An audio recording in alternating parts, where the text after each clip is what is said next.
The conference room is silent except for the hum of air conditioning. It's January the 9th, 2007, early evening in Espoo, Finland. Outside, snow covers the Nokia headquarters campus in thick blankets, muffling the world in that peculiar winter silence that Finns know so well. The parking lot lights cast orange halos through the falling flakes. Inside, on the 7th floor of the main research building, a group of engineers sits clustered around a laptop, streaming a keynote presentation from San Francisco. The connection is slightly laggy, buffering every few seconds, but no one complains. No one speaks at all. The room smells like coffee that has been sitting too long and the faint electrical warmth of overworked laptops. There are 12 people present. Most are in their 30s. Several have been with Nokia for over a decade. 2 of them helped design the N95, Nokia's flagship smartphone, which they all believe is the most advanced mobile device in the world. They have every reason to feel confident. They work for the largest mobile phone manufacturer on Earth. Their company has 49.4% of the global smartphone market. They are engineers at the top of their field working for a company that has dominated its industry for 14 consecutive years.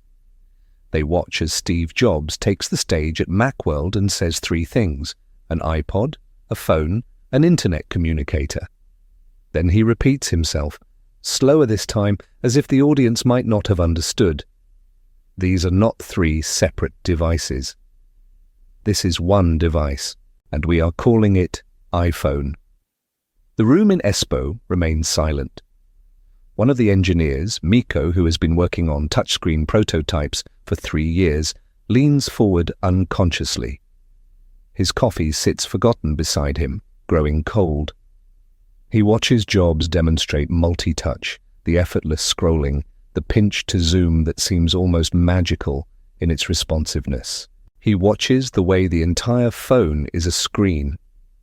No keyboard, no stylus, just glass and your fingers and interface elements that appear and disappear as needed. He feels something in his stomach drop, a physical sensation like missing a step in the dark. Beside him, Sari, a software architect who has been advocating for a complete Symbian redesign for 18 months, closes her eyes briefly. She had presented a proposal to the executive board last spring, a comprehensive plan to rebuild Symbian from the ground up, designed for touch interfaces, designed for apps, designed for a world where phones were computers. The proposal had been 47 pages long. She had worked on it for 3 months, recruited a team of 12 engineers to help with technical specifications and cost estimates. The presentation had lasted 23 minutes before being interrupted. The senior vice president of software had stopped her mid-sentence. Do you understand how many man-hours we have invested in Symbian? Do you understand how many devices we have in development that depend on the current codebase?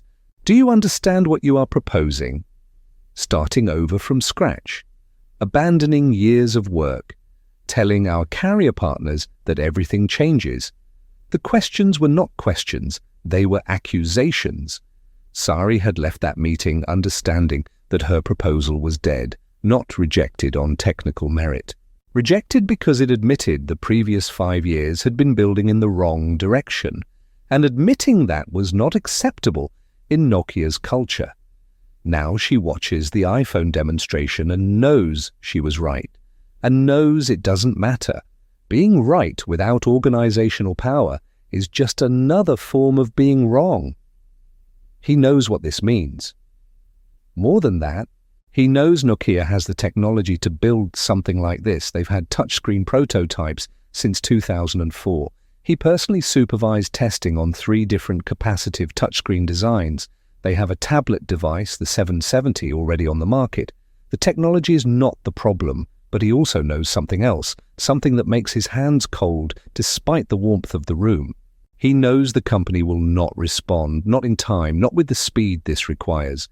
Across the table, Jukka, who manages the Symbian development team, is doing mental math. If we start today, he thinks, if we get approval tomorrow, if we pull engineers from other projects, if everything goes perfectly, 3 years, maybe 2.5 if we cut corners.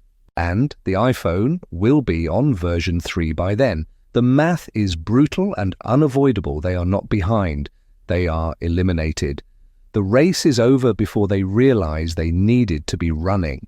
He knows the management structure. He has sat through the product committee meetings where decisions are deferred and reanalyzed and sent to subcommittees for further review. He knows the approval chains, the way a single engineering decision can require sign-offs from 5 different departments. He knows the culture, the way managers react when you tell them something they don't want to hear. He remembers a meeting 8 months ago where a colleague suggested Nokia needed to completely rebuild Symbian from scratch to compete in the coming touchscreen era. The colleague was not invited to the next meeting. His project was defunded within a quarter. Mikko knows that by the time anyone with decision-making authority understands what just happened in San Francisco, it will be too late. The others in the room are having similar thoughts. No one speaks, but the silence has weight. It's not the silence of confusion, it's the silence of recognition. They are watching their future end in real time, streamed at 480p resolution with occasional buffering, and there is nothing they can do about it. He is right. Before we dive into how the world's largest phone manufacturer collapsed in just 6 years, take a moment to like this video and subscribe to the channel. Your support means everything to me. And I'm genuinely curious, where in the world are you joining me from today? Drop a comment and let me know. At that moment, in January 2007, Nokia owned 49.4% of the global smartphone market. They were the world's largest mobile phone manufacturer.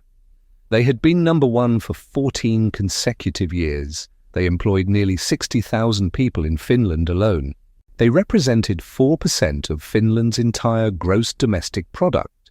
They were not just a company, they were a source of national identity woven into the fabric of what it meant to be Finnish in the 21st century. The Nokia ringtone was one of the most recognized sounds on Earth. More people heard it daily than heard any national anthem. In airports, in cafes, in offices and homes and schools across every continent, that simple, ascending tune played billions of times each day. It was the sound of connection itself. 6 years later, Nokia's mobile phone division would be sold to Microsoft for $7.2 billion. Their smartphone market share would have collapsed to 3%. 32,000 employees would be transferred to a company that would write down the entire acquisition as a loss within 2 years. The greatest corporate dominance of the early 21st century would be over, and the question that would haunt business schools, technology analysts, and Nokia's own engineers was the simplest and most terrible question you can ask about failure. How? How did a company with unlimited resources, technological capability, and market dominance fail so completely? How did they not see it coming? But that is the wrong question, because they did see it coming. The engineers in that conference room knew immediately. They understood the threat on January the 9th, 2007. The problem was not vision.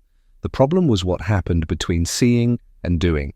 The problem was fear. The problem was an organizational structure so calcified by success that it could no longer bend without breaking. The problem was human, not technical.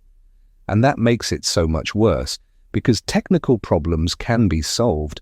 Human problems, especially at the scale of a corporation with 60,000 employees, are far more intractable.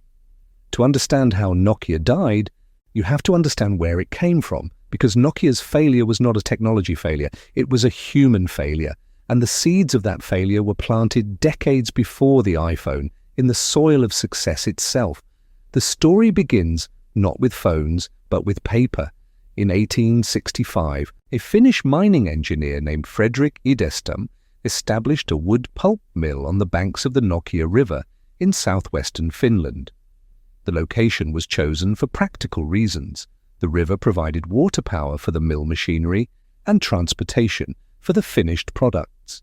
The surrounding forests provided endless raw materials. The name Nokia possibly derives from an old Finnish word for sable, a dark, fur-bearing animal that once lived in the area but had gone extinct by the 19th century. It was an ironic choice of name for a company that would one day define the future. A name from something that no longer existed. For a century, Nokia remained what it began as: a paper manufacturer, a rubber company, a cable producer. They made the unglamorous products that industrial economies require: wood pulp, paper products, rubber boots, tires, electrical cables. In 1967, 3 Finnish companies merged: Nokia AB, which made paper and forestry products, Finnish Rubber Works, which made rubber boots and tires, and Finnish Cable Works, which made cables and electronics. The merger was driven more by Finnish government policy than by strategic vision. Finland was a small country trying to create industrial champions that could compete internationally. Consolidation seemed like a path to strength. The new conglomerate was called Nokia Corporation. By the 1980s, Nokia made everything from toilet paper to television sets. They made computer monitors. They made rubber boots that Finnish children wore to school, bright red and yellow, practical against the snow and slush. They manufactured cables that connected buildings across Scandinavia. They were a diversified industrial company in a small Nordic country on the edge of Europe, doing business largely with the Soviet Union and Scandinavia. Nothing about Nokia suggested it would become a global technology giant. Nothing except one division that almost no one paid attention to: the radio telephone unit. Finland had a strange relationship with telecommunications. Being a sparsely populated northern country with difficult terrain, lakes dividing communities, forests stretching for hundreds of kilometers, Finland had always struggled with traditional telephone infrastructure. There were towns and villages scattered across the wilderness where running telephone cables was prohibitively expensive. A single household might be 20 kilometers from the nearest neighbor. Traditional infrastructure required massive investment for minimal return. This created both a problem and an opportunity. The problem was connectivity. The opportunity was that Finland became an early adopter of mobile radio technology. If you couldn't wire every home, you could broadcast signals. Radio waves didn't care about forests or lakes. The Finnish military and emergency services were early users of mobile radio communications. Reindeer herders in Lapland used radio to coordinate across vast distances. The Finnish Post and Telegraph Service experimented with mobile radio networks in the 1970s. And Nokia, through its cable and electronics division, had the engineering capability to manufacture radio equipment. In 1979, Nokia created a joint venture called Mobira Oy to manufacture mobile phones. In 1982, they launched the Mobira Senator, a car phone. It was the size of a briefcase and weighed almost 10 kilograms. You could not carry it. You installed it in your vehicle, usually in the trunk, with the handset and controls mounted near the driver's seat. It cost as much as a small car. Only business executives and wealthy professionals could afford one. But it worked. It was a phone you could use while moving. For the first time, you were not tethered to a location to communicate. The implications were revolutionary, even if the device itself was primitive. In 1984, they released the Mobira Talkman, a portable unit. Portable meant you could carry it in a large bag with a shoulder strap. It still weighed 5 kilograms. It looked like something a military field officer would use, but salespeople and executives began carrying them. The ability to make phone calls from anywhere, to be reachable regardless of location, was worth the inconvenience of the weight and size. In 1987, they released the Mobira Cityman, a handheld mobile phone that weighed only 800 grams. It looked like a brick. It cost several $1,000s. Mikhail Gorbachev was photographed using one. It became a symbol of the future, of a world where communication would be untethered, mobile, constant. But Nokia was still primarily a diversified conglomerate. Phones were one business among many, and not even the most profitable. Paper and rubber products generated more revenue. Then came the crisis. In 1991, the Soviet Union collapsed. For decades, Nokia had done extensive business with Soviet markets. Suddenly those markets vanished overnight. Contracts were voided, payments stopped. The company faced potential bankruptcy. Revenue collapsed 20% in a single year. The Finnish economy went into a depression that would last for years. Unemployment soared, banks failed. The entire country seemed to be sliding into irrelevance, a victim of geography and history too closely tied to a Soviet economy that had ceased to exist. Nokia needed to make a decision. Diversify further to spread risk, pull back to core competencies, or concentrate everything on one bet. In 1992, a man named Jorma Ollila became CEO. He was 41 years old. He had an economics degree from the London School of Economics and had worked at Citibank before joining Nokia. He looked at the struggling conglomerate and made a decision that seemed insane to most observers. He would sell off everything except telecommunications, the paper mills, the rubber division, the cable factories, the television manufacturing, everything gone. Nokia would be a mobile phone company, period. Not a conglomerate that also made phones, a phone company. The decision was announced on a grey March morning in 1992. Inside Nokia headquarters, employees gathered in break rooms and hallways to discuss what it meant. Engineers who had spent their careers making cables wondered if they still had jobs. Managers in the paper division, which had been profitable for over a century, felt betrayed. This was not just corporate restructuring, this was abandonment of Nokia's history. The company that had survived 2 world wars, the Russian Revolution, the Finnish Civil War, and Soviet economic dependence was throwing away its diversified safety net to bet everything on a technology that most Finns had never used. Ollila stood before the board and made his case. The mobile telecommunications market is going to explode, he said. Within 10 years, everyone will have a mobile phone, not just executives, everyone. Students, elderly people, workers, families. It will be as common as having a watch or a wallet. And when that happens, the companies positioned to manufacture those phones at scale will dominate. We can be one of 3 companies that matter globally, or we can be a diversified Finnish conglomerate that makes acceptable profits in niche markets. We cannot be both. The board resisted. Shareholders questioned the strategy. Financial analysts called it reckless. Nokia was abandoning profitable divisions to bet everything on a single market. What if mobile phones remained a niche product for executives? What if the technology didn't scale to mass markets?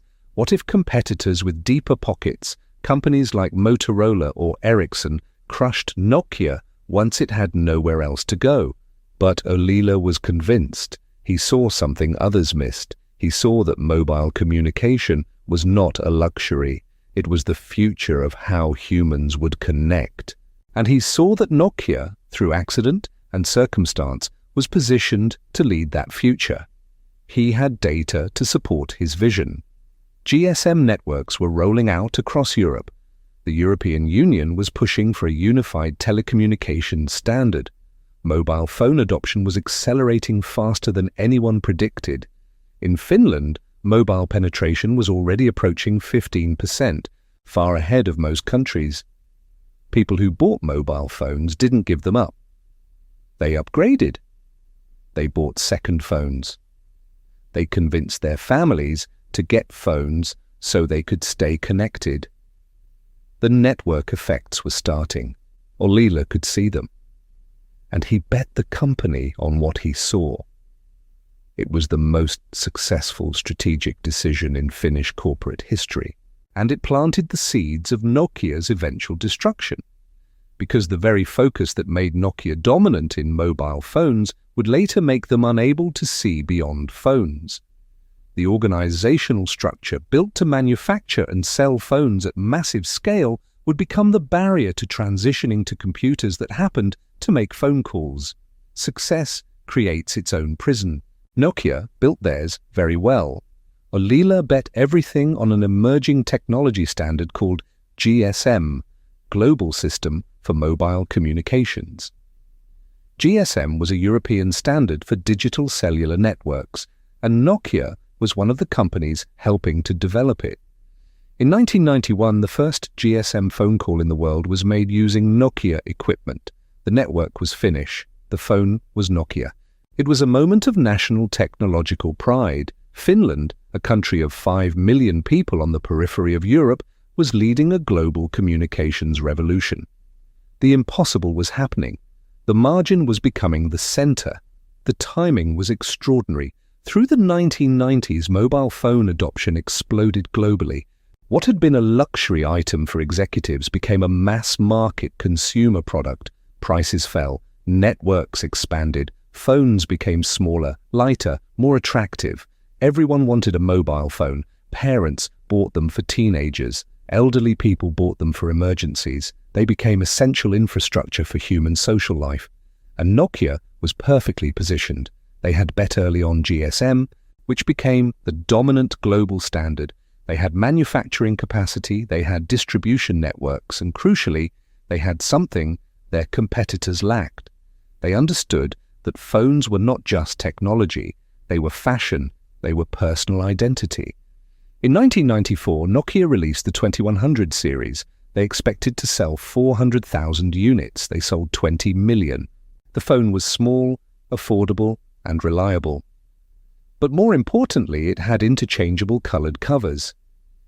You could customize your phone. You could express yourself through your device.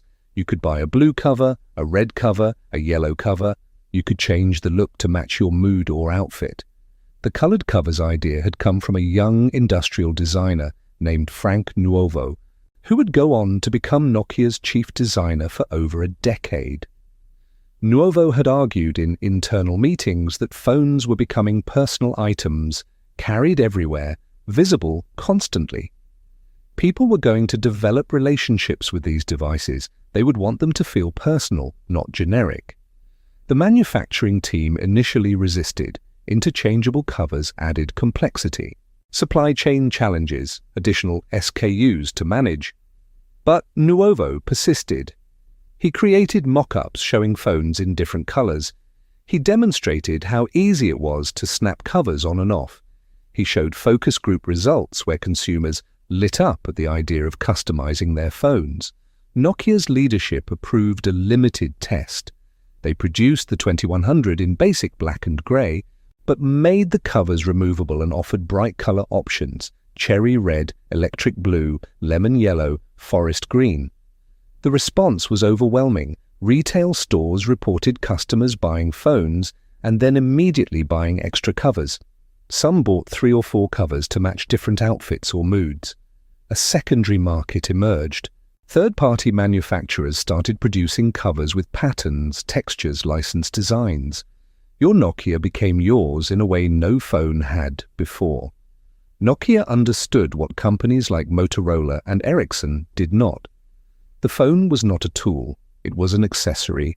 It was jewelry. It was an extension of identity. People developed emotional relationships with their phones. They named them. They decorated them. Teenagers covered them with stickers. This was not a telecommunications device. This was a personal object, intimate and expressive. This insight would carry Nokia to the peak of market dominance. And later, the failure to translate this insight to the smartphone era would contribute to their fall. They understood that phones were personal. They somehow failed to understand that computers were becoming personal in the same way. In 1999, Nokia released the 3210. It was the first phone without an external antenna. The antenna was internal, hidden inside the sleek casing. This changed the aesthetic completely. Earlier phones had protruding antennas that made them look like toys or tools. The 3210 looked like a designed object, sleek and complete. It had a built-in game called Snake that became a global phenomenon. Snake was not originally a Nokia creation. The game dated back to the 1970s in various forms. But Nokia's version, Snake 2 on the 3210, became the definitive implementation. Office workers played Snake during breaks. Students played it on the bus, on the train, in class when teachers weren't watching. The game was addictive in its simplicity. You controlled a snake that grew longer as it consumed pixels. The challenge was avoiding collision with your own tail as you filled the screen.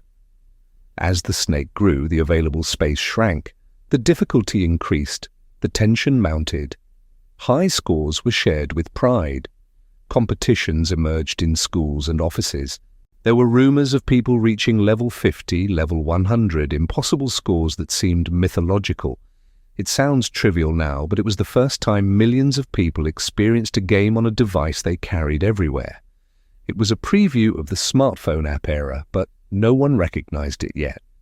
No one at Nokia thought, we should build a platform where developers can create thousands of games like Snake.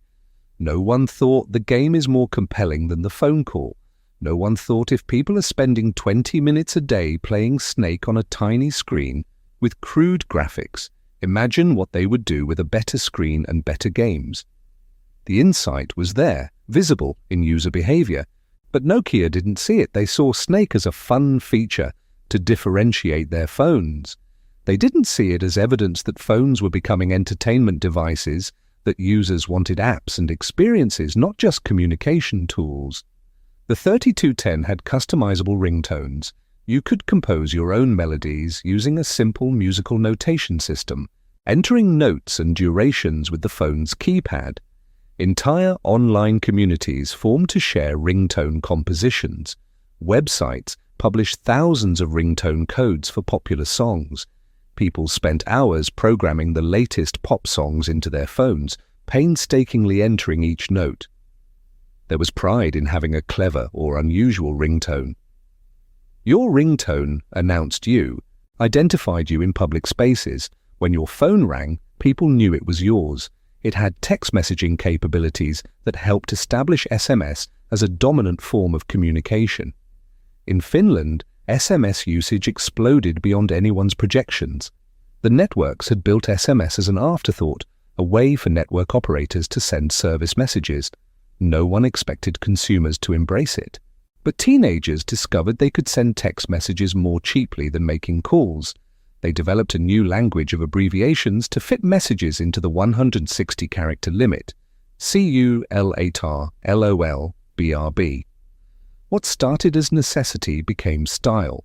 Social patterns changed. You could communicate without voice, without disturbing others, in situations where phone calls were impossible.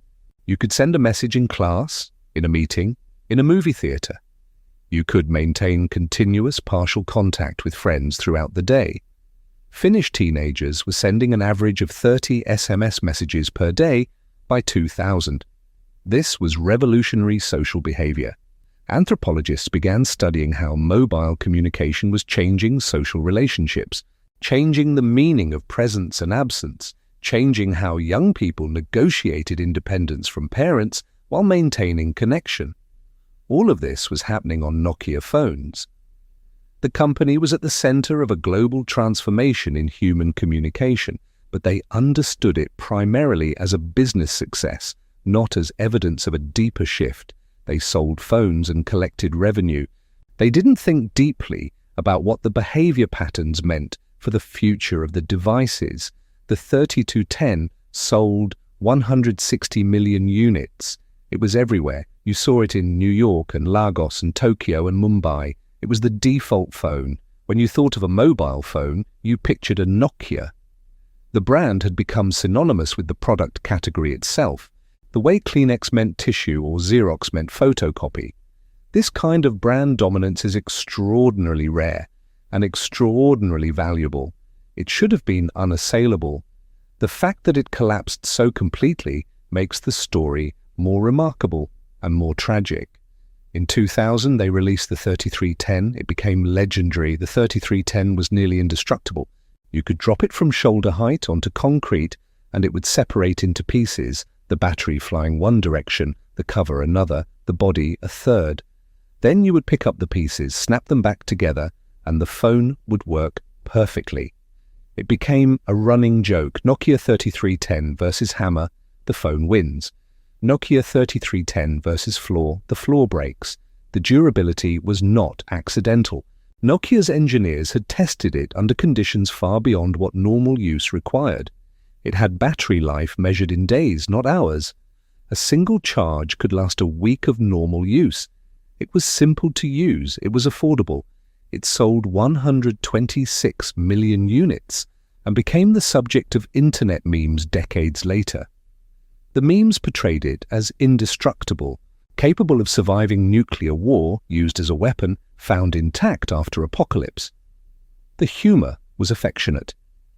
An entire generation remembered the 3310 as the perfect phone. It did exactly what it needed to do and nothing more. By 2002, Nokia held 35.8% of the global mobile phone market. They were not just the largest manufacturer. They were larger than the next three competitors combined. In Finland, Nokia's success transformed the entire economy. Espoo, the city where Nokia headquarters sat, became a technology hub.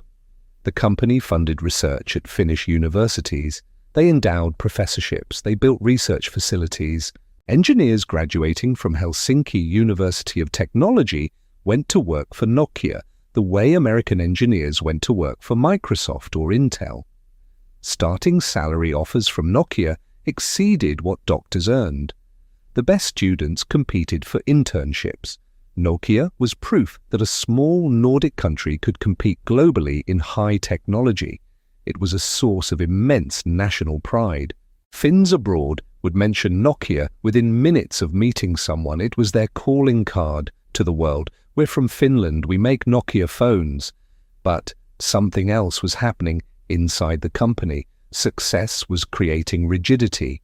The organizational structure that worked when Nokia was fighting for survival in the 1990s was calcifying into bureaucracy. Decision-making became slower. Product development cycles became longer. In the early days, a small team could develop a phone prototype in months and push it to production within a year. By 2002, the same process required multiple committees, dozens of approvals, coordination across continents. Innovation had to pass through multiple layers of committee approval. Product proposals went to marketing for consumer analysis, to manufacturing for feasibility studies, to finance for profit projections, to carrier relations to ensure compatibility with operator requirements. Each committee could veto. Each delay meant competitors moved closer. Former Nokia engineer Anssi Vanjoki later described the process in an interview. "You would have an idea," he said. A good idea. Something that could differentiate Nokia's products or solve a customer problem. You would develop a prototype, you would test it, you would have data showing it worked, and customers wanted it. Then you would enter the approval process. First, the product planning committee, they would send it to marketing. Marketing would want consumer research. That would take 3 months. Then manufacturing would analyze feasibility and cost. That would take 2 months. Then you would present to the executive committee. They would have questions. They would want more data. They would send it back for modifications. Another 3 months.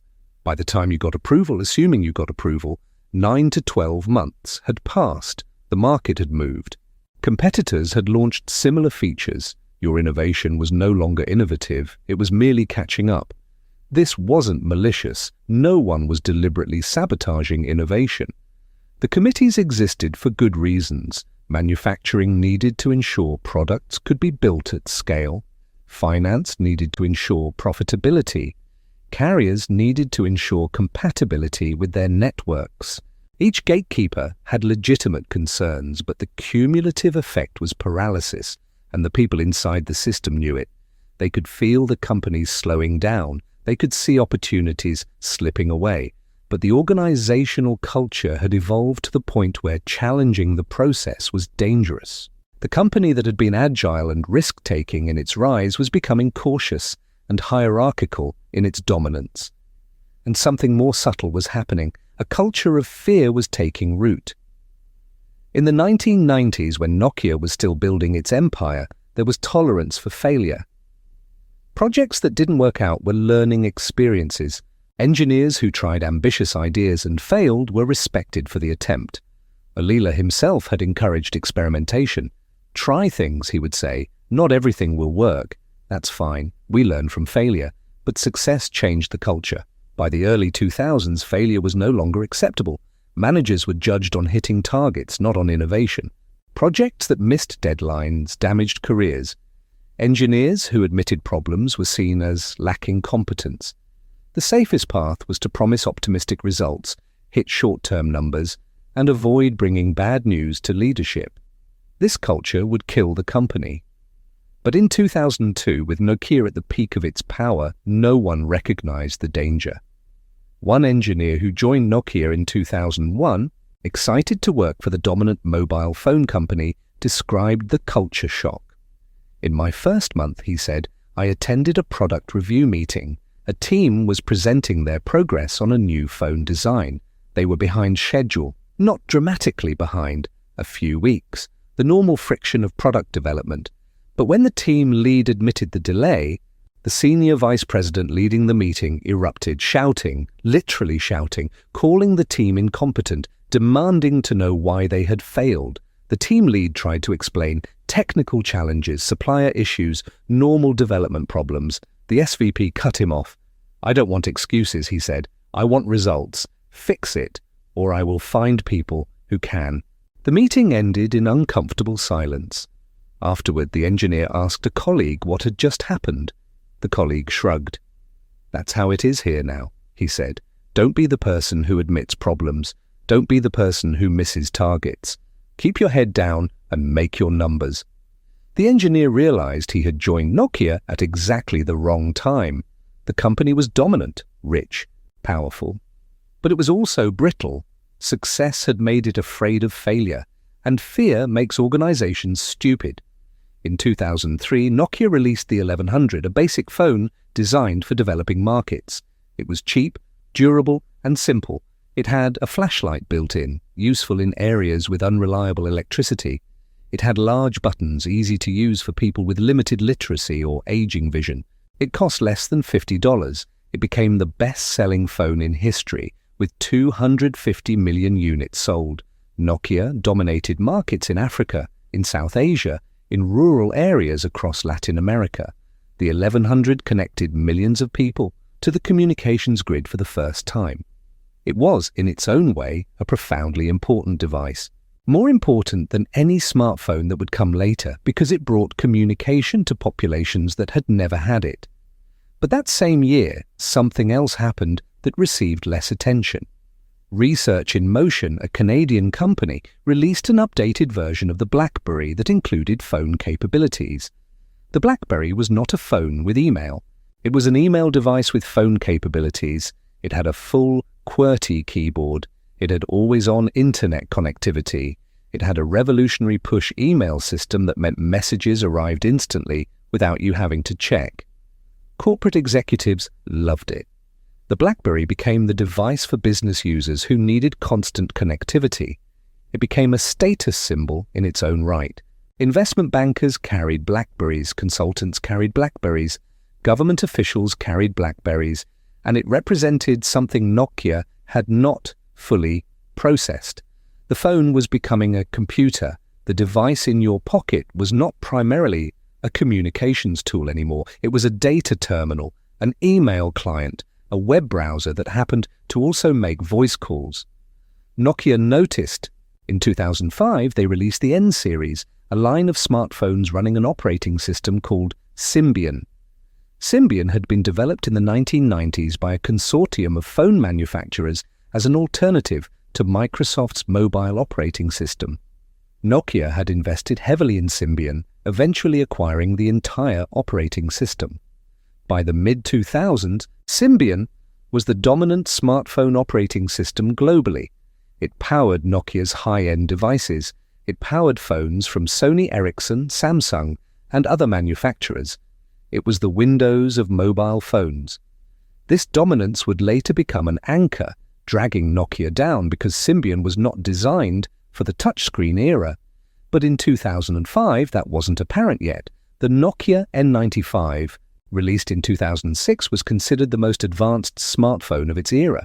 It had GPS navigation. It had a 5-megapixel camera, better than most digital cameras consumers owned.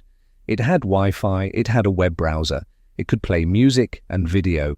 It had a slide-out design with multimedia controls. It was a computer that happened to make phone calls. Technology reviewers praised it lavishly.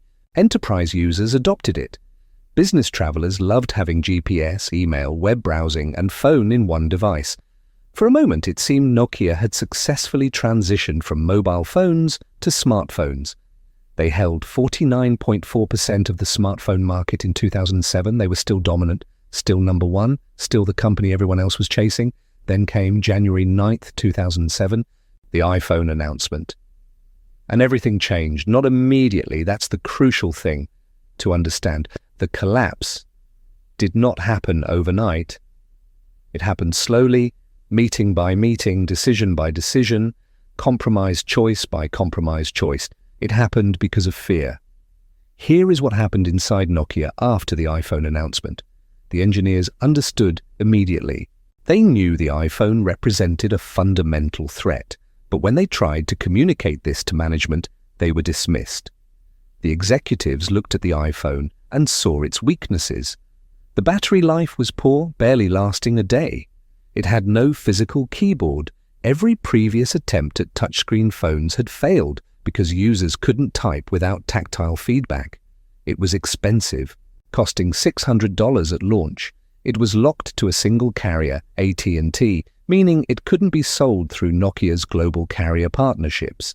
It couldn't send multimedia messages. It had no app store at launch. There was no copy and paste function, a basic feature of any computer. By every metric Nokia used to evaluate phones, the iPhone was flawed. So Nokia's leadership made public statements dismissing it. Hansi Vanjoki, a Nokia executive, said the iPhone would remain a niche product. He said this in interviews. He said it at technology conferences. The development costs were enormous, he said. Apple was spending hundreds of millions developing a product that appealed to a tiny slice of the market. Meanwhile, Nokia was serving everyone, from rural farmers buying the 1100 to executives buying the N95. That was real business. The iPhone was a luxury item for Apple enthusiasts. It wasn't a serious threat to Nokia's business. These statements would later seem delusional. But in 2007, they were defensible. The iPhone did have real weaknesses. What Vanjoki and other Nokia executives missed was that the weaknesses were temporary and fixable, while the iPhone's strengths were fundamental and represented the future. But something else was happening internally. Nokia's engineers were trying to build a response. They needed to develop a touchscreen interface. They needed to modernize Symbian. They needed to create an application ecosystem. They needed to do all of this quickly, faster than Nokia had ever done anything. And they discovered they could not because of technology, because of organization. Years later, researchers from INSEAD Business School conducted a study of Nokia's failure. They interviewed 76 Nokia executives and engineers. What they documented was extraordinary. They found that Nokia had a culture of fear that prevented honest communication. Middle managers were afraid to deliver bad news to senior leadership. Top executives had what the researchers called temperamental leadership styles. They would react badly when told things they didn't want to hear. In meetings, senior executives would interrupt, dismiss, sometimes humiliate subordinates who brought up problems. This happened repeatedly. It became part of the culture. Managers learned that bringing bad news meant becoming a target, so they avoided it. They overpromised on what they could deliver. They underreported problems. They presented optimistic timelines they knew were unrealistic. When asked if they could develop a touchscreen interface to compete with iPhone, they said yes, knowing they weren't sure. When asked how long it would take to modernize Symbian, they gave answers leadership wanted to hear, not answers that reflected reality. And most crucially, when engineers encountered problems developing software to compete with the iPhone, they were afraid to admit they couldn't do it. Admitting you couldn't do something meant you were incompetent. Incompetent people lost their positions. So engineers promised they were making progress, showed demos that looked functional but hid fundamental problems, and hoped they would solve the problems before anyone noticed. This culture of fear created a reality distortion field inside Nokia. Senior leadership believed they were responding effectively to the iPhone. They believed their engineers were developing competitive products. They believed Symbian could be updated for the touchscreen era. They believed this because their subordinates told them it was true. And subordinates told them it was true because they were afraid to tell them it was false. The company's internal communication system had broken down completely. Information flowed up through layers of filtering and distortion until what reached decision-makers bore little relation to ground truth. This is how large organizations fail, not from lack of resources or talent, but from loss of truthful internal communication. Symbian, Nokia's smartphone operating system, was the problem. It had been developed in the 1990s for devices with physical keyboards and limited processing power. It was designed when mobile phones had 64 megabytes of RAM and processors measured in megahertz. It was designed for devices where battery life was the overwhelming priority, so every operation was optimized for power efficiency at the expense of performance. It had 57 million lines of legacy code accumulated over more than a decade of development. Different Nokia phone models ran different versions of Symbian, customized for different hardware configurations. This fragmentation meant developing software for Symbian was nightmarishly complex. A developer had to test their application on dozens of different phone models to ensure compatibility. Most importantly, Symbian was not designed for touchscreens. The entire interface paradigm was built around physical navigation buttons and selection keys. Every menu, every interaction pattern, every system-level function assumed the user had physical buttons. Converting this to touchscreen interaction was not a matter of adding a new input method. It required rethinking the entire interface from first principles, and doing that while maintaining backward compatibility with existing Symbian applications was close to impossible. Nokia's engineers knew they needed to completely rewrite Symbian from scratch, start over, build a new operating system designed for touchscreens, designed for applications, designed for the smartphone era. They estimated it would take 3 to 4 years of dedicated development with hundreds of engineers. But they could not tell management that. They could not walk into a meeting and say we are 4 years behind and falling further behind every month. That conversation would end their careers, so instead, they said they could do it. They said they were making progress. They showed prototypes that looked promising, but never quite worked properly. In 2008, Nokia released the 5800 Express Music, their touchscreen response to the iPhone. It was not good. The resistive touchscreen required pressure to register touches. You couldn't use light gestures like you could on the iPhone's capacitive screen. You needed a stylus for precision, which meant carrying an extra piece of equipment and negated the whole point of touch interface. The interface was clunky, clearly designed for physical buttons and then adapted for touch. App developers found Symbian difficult to work with. The device felt like what it was, a hardware company trying to build software. It felt like a phone with a touchscreen grafted onto it, not a device designed around the touchscreen from the beginning. Reviews were mixed at best. Users compared it to the iPhone and found it lacking. Sales were disappointing. That same year, Apple opened the App Store. It launched with 500 applications. Within a year, there were 50,000 apps. Within 2 years, there were 200,000. The iPhone was no longer just a phone. It was a platform. It was an ecosystem. You could do things with an iPhone that you couldn't do with any other device. You could play games more sophisticated than anything on dedicated handheld gaming devices. You could check flight information in real time. You could find restaurants nearby using GPS and reviews. You could navigate cities with turn-by-turn directions. You could manage your entire digital life through apps. You could read books, watch movies, edit photos, compose music, track fitness, manage finances. The iPhone became whatever you needed it to be, defined by the apps you chose to install. And developers wanted to build for the iPhone because Apple made it relatively easy and because the platform was growing explosively. Apple provided good development tools, clear documentation, a straightforward approval process, and most importantly, a growing market of users willing to pay for apps. Developers could build something and potentially earn millions of dollars if they created the next hit app. This created a virtuous cycle.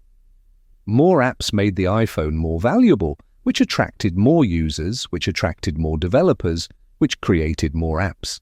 Network effects took over. The iPhone ecosystem became self-reinforcing. Nokia tried to respond. In 2009, they launched the Ovi Store, their version of an app store, but developers found it frustrating. Symbian was difficult to program for, with poor documentation and complex requirements. The approval process was slow, sometimes taking weeks to review a single app. The user base was fragmenting across different Nokia phone models running different versions of Symbian. A developer might build an app that worked on the N95 but crashed on the 5800. Testing and maintaining apps across this fragmentation was exhausting, and the market was smaller. Nokia's smartphone users were declining, moving to iPhone or to a new competitor that had appeared. Meanwhile, Google had launched Android, an open-source mobile operating system. Phone manufacturers could use it for free. Samsung, HTC, Motorola, LG, and others began releasing Android phones. These manufacturers didn't have to develop their own operating systems, which required massive software engineering resources. They could focus on hardware and let Google handle software. The smartphone market was becoming a battle of ecosystems.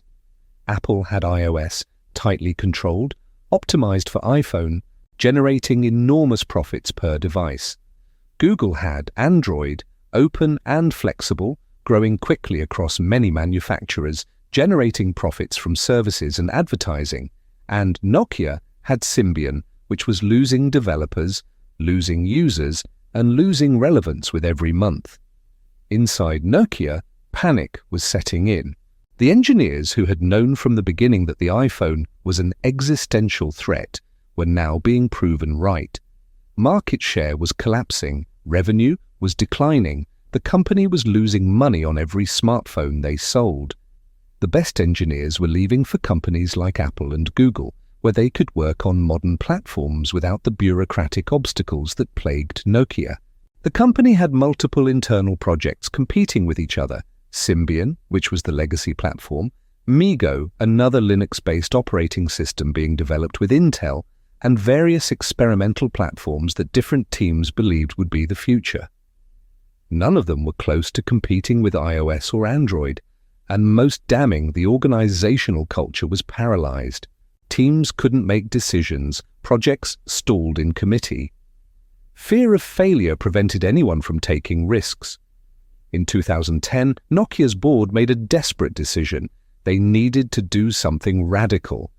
The Finnish management structure that had led Nokia to dominance clearly could not save it from collapse. They needed an outsider, someone who could see the company clearly without decades of internal culture clouding their vision, someone who could make brutal decisions without emotional attachment to Nokia's history. They hired a new CEO from outside the company. His name was Stephen Elop. He was Canadian.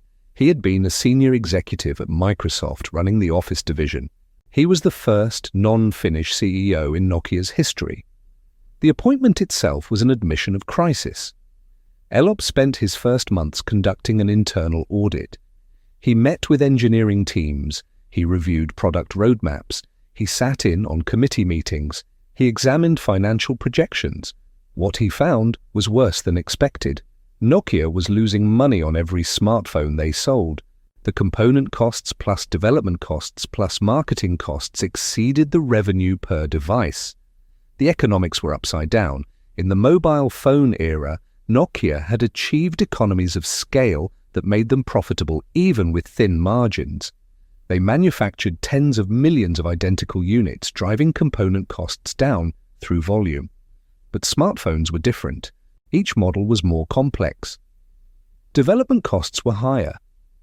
Customization for different carriers added expense, and Nokia was competing against Apple, which charged premium prices, and against Android manufacturers, who could use Google's free operating system. Nokia was trying to develop their own operating system while matching Android on price and Apple on quality. The math didn't work. They were subsidizing their smartphone business with profits from traditional mobile phones. But that market was shrinking too as consumers moved to smartphones. It was a death spiral. The profitable business was dying. The unprofitable business was growing. Every quarter, the mix shifted more towards smartphones, which meant every quarter, Nokia lost more money. Market share was collapsing faster than public numbers indicated. Internally, Nokia tracked market share monthly. Publicly, they reported quarterly. The monthly numbers showed catastrophic decline. In some markets, Nokia was losing 5 percentage points of market share per month. Internal projections showed they would drop below 20% global market share within a year. The best engineers were leaving. Elop met with HR to understand attrition rates. What he learned was alarming. Nokia was losing approximately 20% of its senior engineering staff annually. These were not random departures. These were the best people. The engineers who had options were exercising them. Recruitment was becoming difficult. Top graduates from technical universities were choosing Apple, Google, Microsoft, Facebook, startups, anyone but Nokia. The company that had once been the most prestigious employer in Finnish technology was becoming a place people left, not a place people joined. Elop requested exit interviews with departing engineers. The patterns were consistent. People were leaving because they didn't believe Nokia could compete. They didn't believe the company could ship competitive products quickly enough. They were frustrated by bureaucracy, by committee structures, by the inability to make decisions. They were demoralized by watching competitors ship products Nokia had prototyped years earlier. One departing engineer told Elop directly, "We have the technology, we have the talent. What we don't have is the organizational capability to execute, and I don't believe that will change, so I'm going somewhere that can ship products that matter." The company had multiple internal projects competing with each other. Symbian, which was still the official platform, but which everyone knew was doomed. Over 60 million lines of code, accumulated over more than a decade, optimized for a pre-touchscreen world. MeeGo, which was promising but years from being market-ready.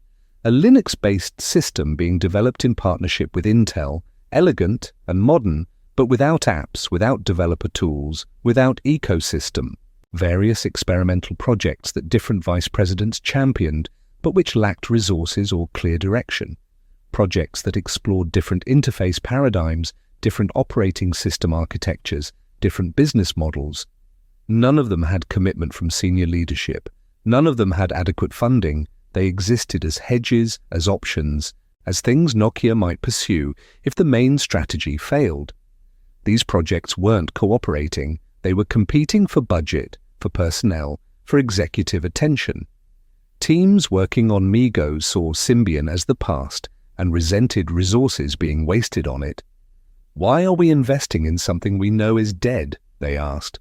Teams working on Symbian saw MeeGo as a distraction and resented the attention it received. "We have a shipping platform," they argued. "We have phones in production. MeeGo is vaporware."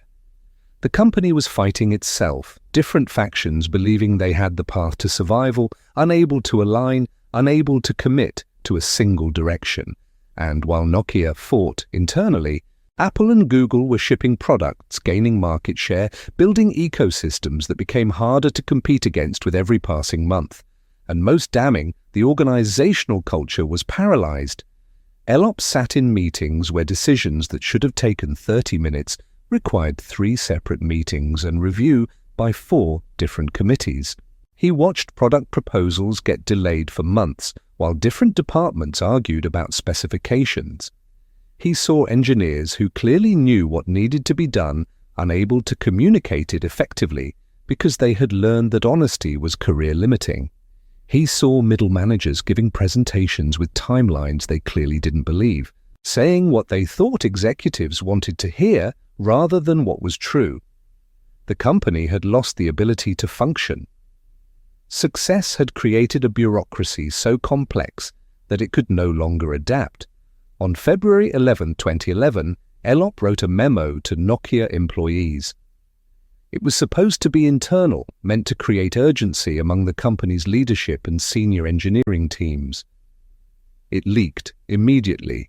Within hours, posted to technology blogs and news sites around the world.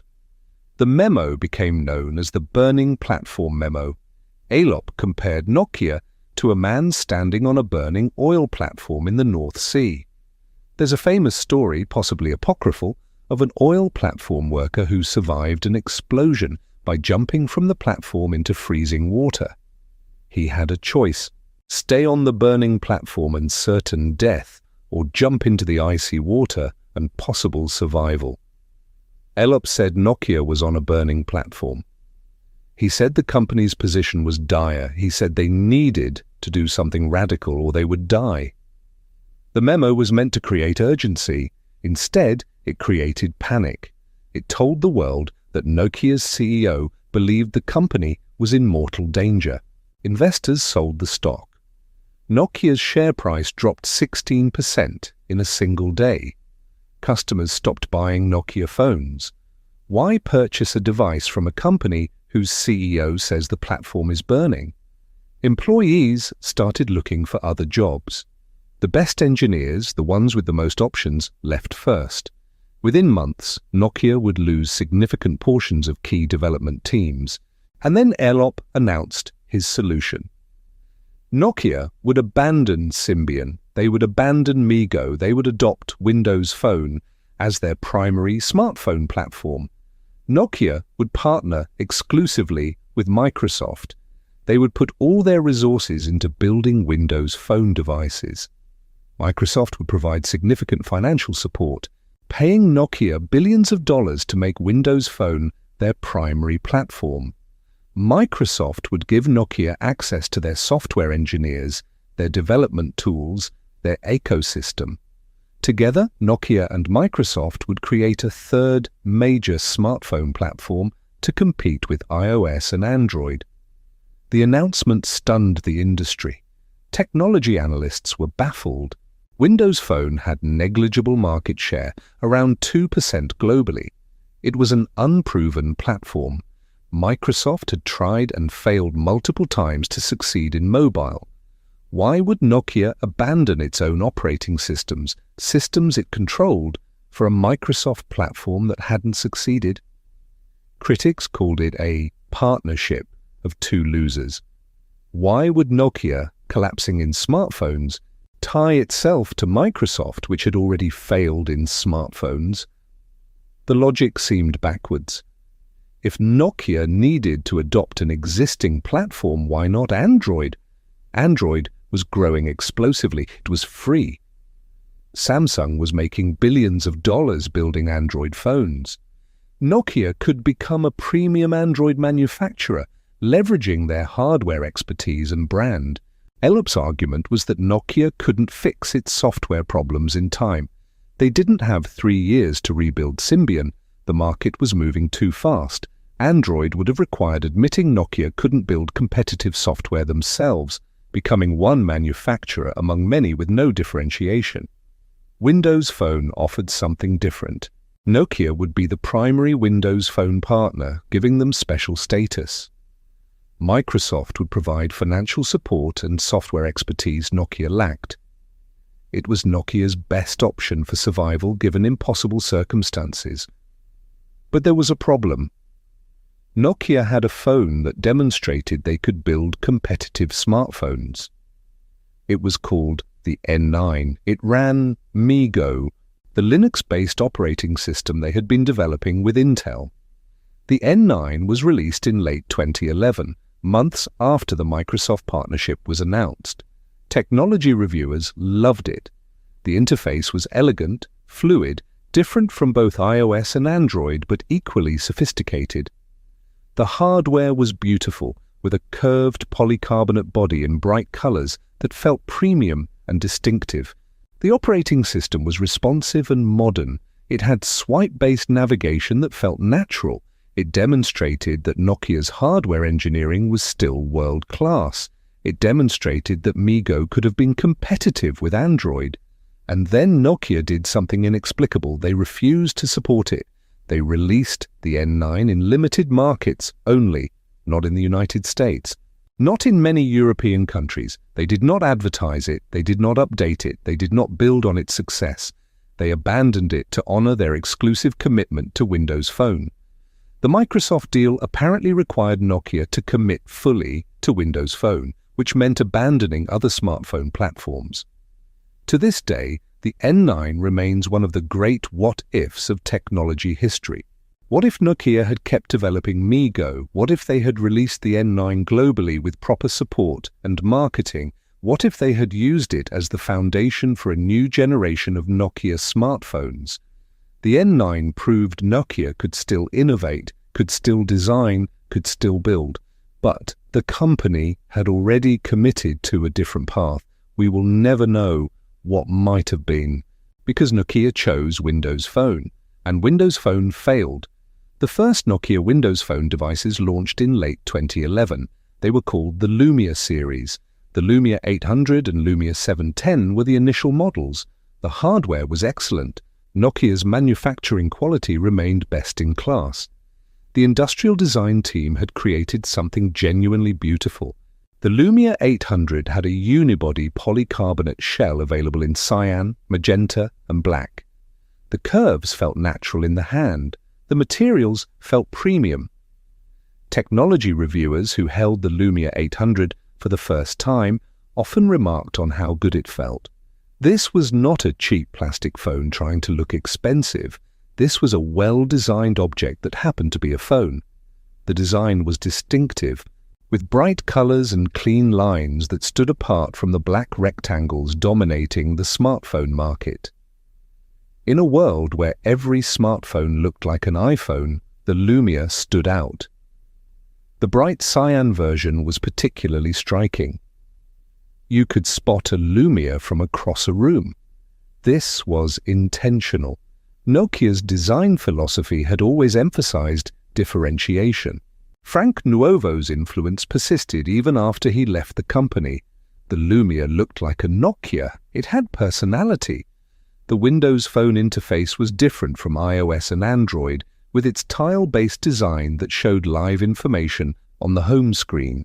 Instead of rows of static icons, Windows Phone had live tiles that updated with information. Your email tile showed the number of unread messages. Your calendar tile showed your next appointment. Your photo tile displayed a slideshow of recent images. It was dynamic and information-rich. Some reviewers praised it as innovative and refreshing. The interface was genuinely different. Microsoft had taken risks with the design. They had not simply copied iOS. For a moment, it seemed possible that Nokia and Microsoft might succeed. The hardware was good, the design was distinctive, the interface was different. Maybe there was room in the market for a third platform. Maybe consumers would appreciate an alternative to the duopoly. Maybe developers would build for Windows Phone because they wanted platform diversity. Maybe the partnership would work. But consumers didn't care. The Lumia 800 sold modestly. Not terribly, but not well. The Lumia 710, the cheaper model, sold better in emerging markets. But combined, the first Windows Phone devices from Nokia moved a few million units. For comparison, Apple sold over 90 million iPhones in 2011. Samsung sold over 90 million smartphones, mostly running Android. Nokia's entire Windows Phone lineup was a rounding error in the global smartphone market. By 2011, the smartphone market had crystallized into a two-platform race, iOS and Android. Everything else was irrelevant. Developers were building for iOS and Android. Every major app launched on iOS first, then Android, then maybe eventually other platforms. Users were invested in the App Store and Google Play ecosystems. They had purchased apps. They had music and movies tied to their accounts. Switching platforms meant abandoning those investments. The network effects were overwhelming. Your friends were on iOS or Android. The apps you needed were on iOS or Android. The accessories, the cases, the integration with other devices, everything revolved around iOS or Android. Nokia and Microsoft were offering a third platform that had fewer apps, fewer users, and no compelling reason to switch. The fundamental problem was the chicken and egg of platforms. Users wouldn't buy Windows Phone because it had fewer apps. Developers wouldn't build for Windows Phone because it had fewer users.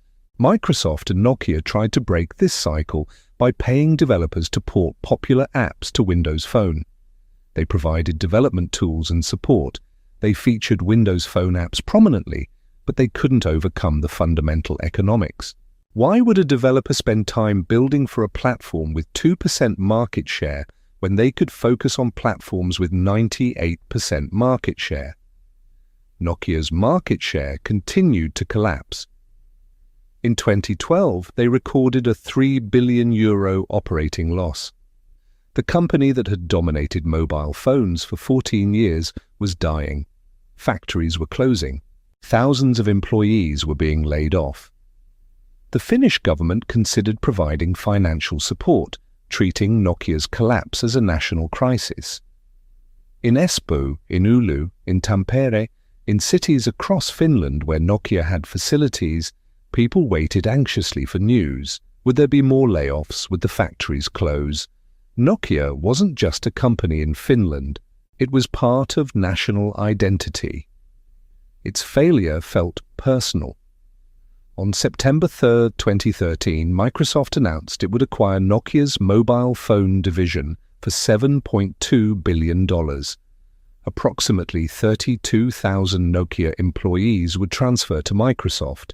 The Nokia brand would be licensed to Microsoft for phone production. The Lumia line would continue under Microsoft ownership. It was the end.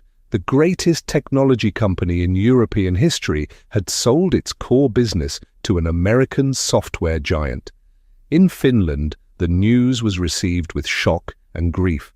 The announcement came early morning Finnish time. People woke up to headlines declaring Nokia sold to Microsoft. In Espoo, employees arrived at the Nokia campus to find journalists and camera crews waiting. Some employees cried. Others walked past the cameras in silence, faces blank with shock. One engineer who had worked for Nokia for 18 years stopped to talk to a reporter. "What do you say?" he asked rhetorically. "How do you explain?" "We built something incredible. We connected the world. And now it's over." He walked away before the reporter could ask another question. Flags flew at half-mast in some cities, an honor usually reserved for deaths of national leaders. The gesture was controversial. Some said it was melodramatic, but it reflected genuine emotion. People gathered in bars and cafes to watch the announcement and mourn.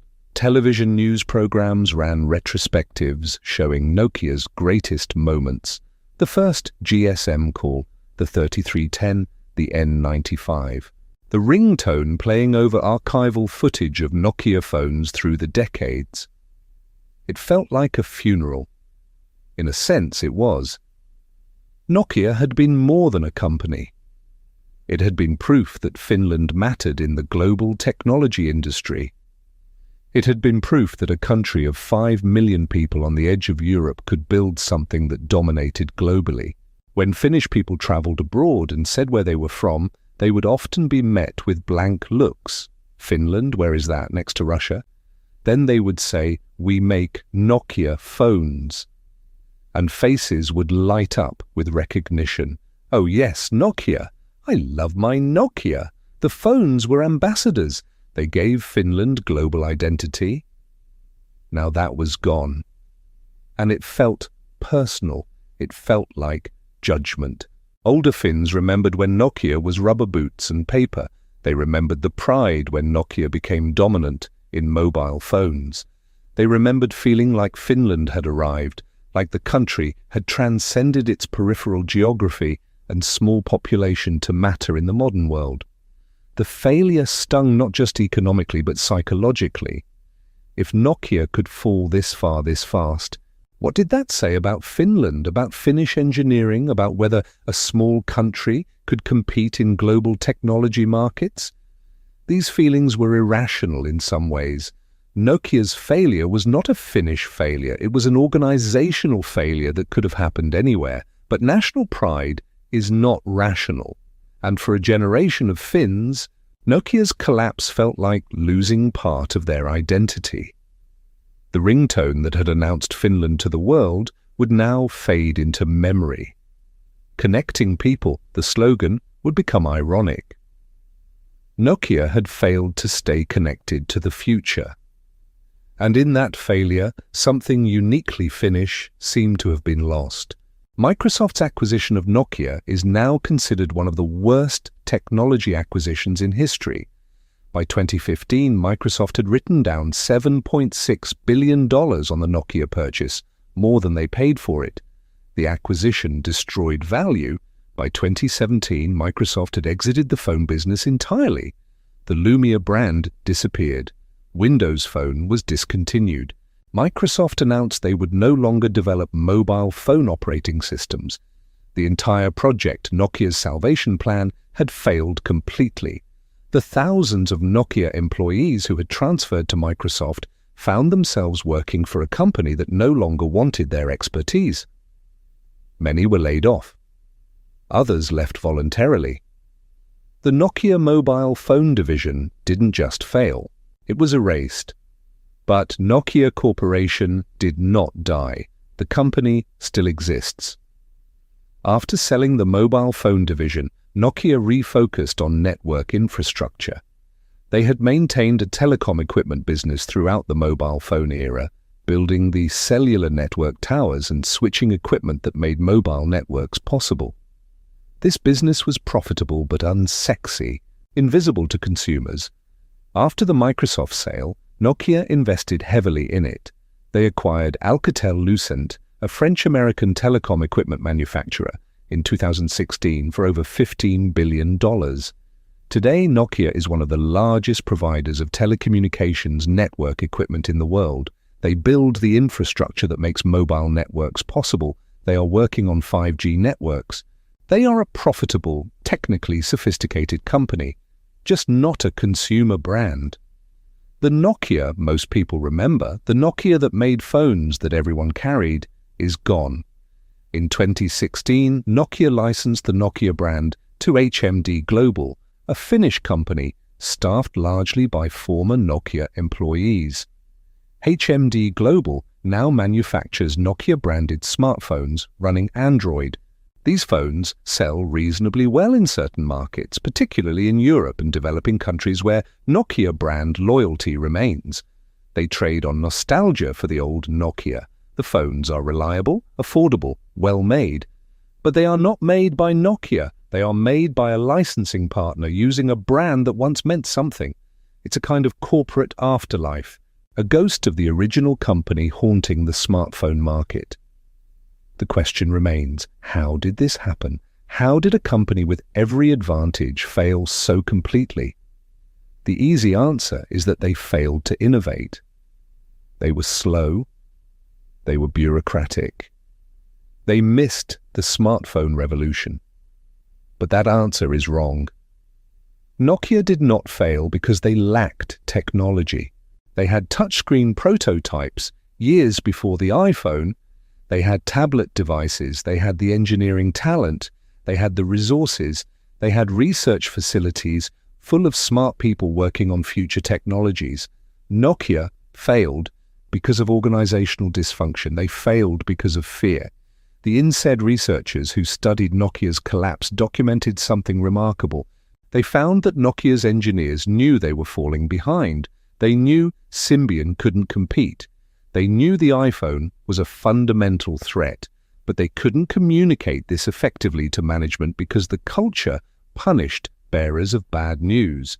Middle managers were afraid of senior executives. They had seen colleagues humiliated in meetings for admitting problems. They had seen projects cancelled and teams disbanded when reality didn't match promises. So they learned to avoid confrontation. They learned to present optimistic projections. They learned to hide problems until they became undeniable. And by the time problems became undeniable, it was too late to fix them. One engineer interviewed by the researchers described a meeting in 2008 where his team was supposed to present progress on touchscreen interface development. They had encountered serious problems. The Symbian codebase was proving more difficult to adapt than expected. The timeline was slipping. They were months behind schedule. The engineer wanted to be honest.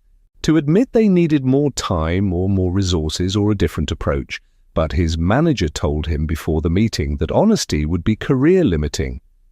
Present progress, the manager said, show what works, not what doesn't. So the engineer showed a demo that looked functional but hid fundamental problems. The executives watching the demo left believing development was on track, and the engineer went back to his team knowing they were failing but unable to admit it.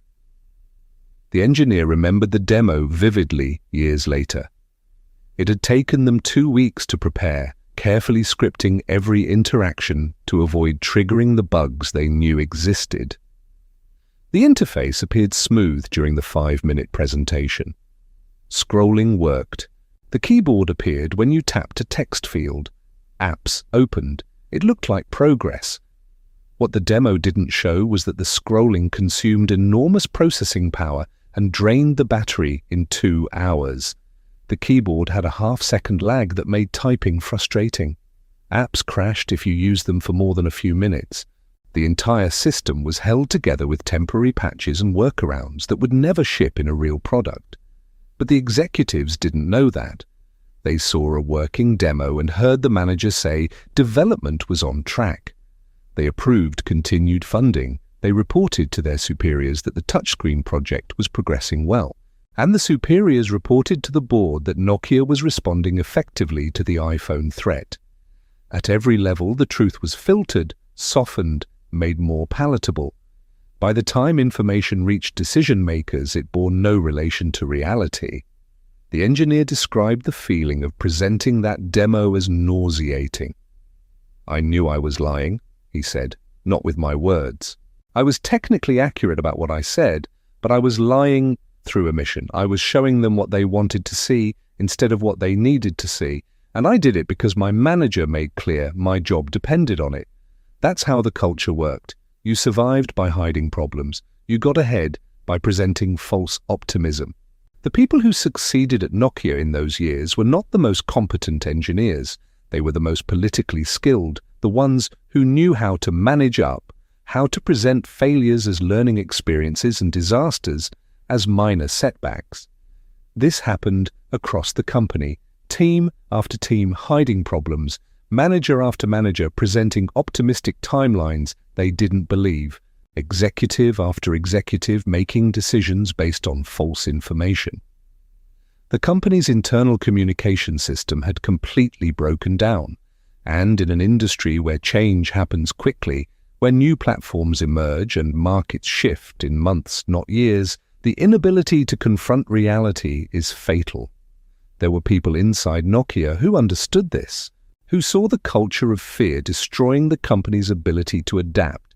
Some tried to raise alarms, they wrote memos, they gave presentations, they tried to create space for honest discussion. They were ignored or pushed out.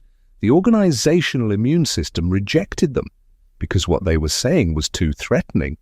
They were saying that Nokia's success had created the conditions for Nokia's failure, that the company needed to tear itself down and rebuild, that everything they had done for the past decade might need to be abandoned. This message was unacceptable, so the messengers were eliminated and the message was buried, and the company continued on its path toward collapse, believing its own lies until the lies became obvious, even to those telling them. This is what killed Nokia. Not technology, not competition, fear. The company became too afraid to tell itself the truth. Nokia could have responded to the iPhone. They had the resources. They had the talent. What they didn't have was the organizational courage to admit how far behind they were and how radical their response needed to be. They needed to admit that Symbian was finished. They needed to start over completely. They needed to build a new operating system from scratch or adopt Android. They needed to restructure the company, eliminate bureaucratic layers, empower small teams to move fast. They needed to do all of this in 2008 when there was still time. But they couldn't. The organizational culture prevented it. And so they died, slowly, meeting by meeting, compromise decision by compromise decision, until nothing was left to save. The Windows Phone decision is still debated. Was it the right choice? Could Nokia have succeeded with MeeGo if they had committed to it? Could they have adopted Android instead? In retrospect, the best decision would probably have been to adopt Android in 2008 or 2009, when Google was still actively recruiting manufacturers. Nokia would have become one Android manufacturer among many, but they would have survived. They would have maintained their hardware excellence, their brand, their distribution networks. They would have been in the game. Samsung became the dominant Android manufacturer by doing exactly this, abandoning their own operating system and committing fully to Android. Nokia could have done the same. But Nokia's leadership couldn't accept that. They couldn't accept becoming one manufacturer using someone else's platform. The company that had dominated the industry couldn't accept being ordinary. Nokia had always controlled its entire stack, from hardware to software. Becoming an Android manufacturer meant admitting they couldn't compete in software. It meant admitting Google was better at operating systems than Nokia. For a company built on pride, on Finnish exceptionalism, on the belief that they were the best, this admission was psychologically impossible, so they bet everything on Windows Phone, a platform that let them maintain some differentiation, some specialness, some claim to uniqueness, and they lost everything. Stephen Elop remains a controversial figure. His critics accuse him of being a Trojan horse. A Microsoft plant sent to sabotage Nokia so Microsoft could acquire the mobile division cheaply. The conspiracy theory goes that Elop was always working for Microsoft, that his decisions were designed to devalue Nokia so Microsoft could buy it for less. After the acquisition, Elop returned to Microsoft, which fuels these theories, but there is no evidence for deliberate sabotage. The more likely explanation is that Elop made a rational decision given impossible circumstances. Nokia's software problems were real. Their organizational culture was broken. Symbian was dying and couldn't be saved. MeeGo was years from being market-ready, if it could ever be ready. Android would have required admitting Nokia couldn't build competitive software themselves. Windows Phone was a calculated risk, a bet that Microsoft's resources plus Nokia's hardware excellence could create a third platform. It was not crazy. It just didn't work. Elop is not the villain of this story. He is a tragic figure who took command of a sinking ship and couldn't save it. He made bold decisions when bold decisions were needed. They happened to be wrong, but doing nothing would have been worse. The real villains, if we need villains, are the executives and middle managers who created and maintained a culture where fear prevented truth.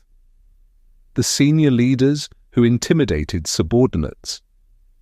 The middle managers who chose career preservation over honesty. The product committees that delayed decisions to avoid responsibility. The organizational structure that prevented rapid response to market changes. These were not failures of individuals. These were systemic failures. Nokia's culture killed Nokia. And culture is created and maintained by choices made every day at every level of an organization. The decision to punish a manager for admitting a project is behind schedule. The decision to promote people who tell executives what they want to hear. The decision to create committee structures that diffuse responsibility. The decision to measure success by short-term targets rather than long-term capability. These decisions, repeated over years, created the organizational paralysis that made Nokia unable to respond when response was necessary. Each decision seemed small at the time. Each was justifiable in isolation. But collectively they created a system that guaranteed failure when disruption arrived. There is a broader lesson here about market dominance. Success creates the conditions for failure. When you are winning, you become conservative. You protect your existing business model. You avoid risks that might cannibalize profitable products. You create organizational structures to manage success, which become obstacles when disruption arrives. Nokia's success in mobile phones made them unable to transition to smartphones. They had too much invested in Symbian, too many products in development, too many carriers and retailers relying on their existing platform. Starting over from scratch meant admitting years of work was wasted. It meant abandoning products in the pipeline. It meant short-term losses for uncertain long-term gains. It meant layoffs and restructuring and admitting to the world that Nokia had made mistakes. The psychological difficulty of this should not be underestimated. Nokia had been number one for 14 years. They had 49% market share. They were the most successful mobile phone company in history. Admitting they needed to start over required admitting their success had become a trap. So they tried to preserve what they had while incrementally improving it. And they lost to competitors who were building from scratch with no legacy to protect. Apple had an advantage Nokia didn't. Apple had nothing to lose. Before the iPhone, Apple was a computer company with modest market share and a struggling iPod business that was starting to decline as phones added music players. They could build a phone from first principles without worrying about cannibalizing existing products. They had no carrier relationships to protect, no existing phone products to preserve. Steve Jobs could design the iPhone he wanted without compromise. Google had the same advantage with Android. They weren't a phone company. They could design an operating system optimized for the smartphone era without being constrained by legacy systems. They could give it away for free because they made money from services and advertising, not from selling operating systems. Nokia had to manage billions of dollars in existing business while trying to build the future. They had to keep manufacturing traditional phones that generated profit while developing smartphones that required massive investment and generated initial losses. They had to support carriers and retailers who were comfortable with traditional Nokia products and skeptical of expensive smartphones that required data plans and customer education. The organizational weight of success made them slow, and in a market moving as fast as smartphones, slow meant dead. This is why innovation almost always comes from outsiders, not because incumbents lack smart people or resources, but because incumbents are prisoners of their own success.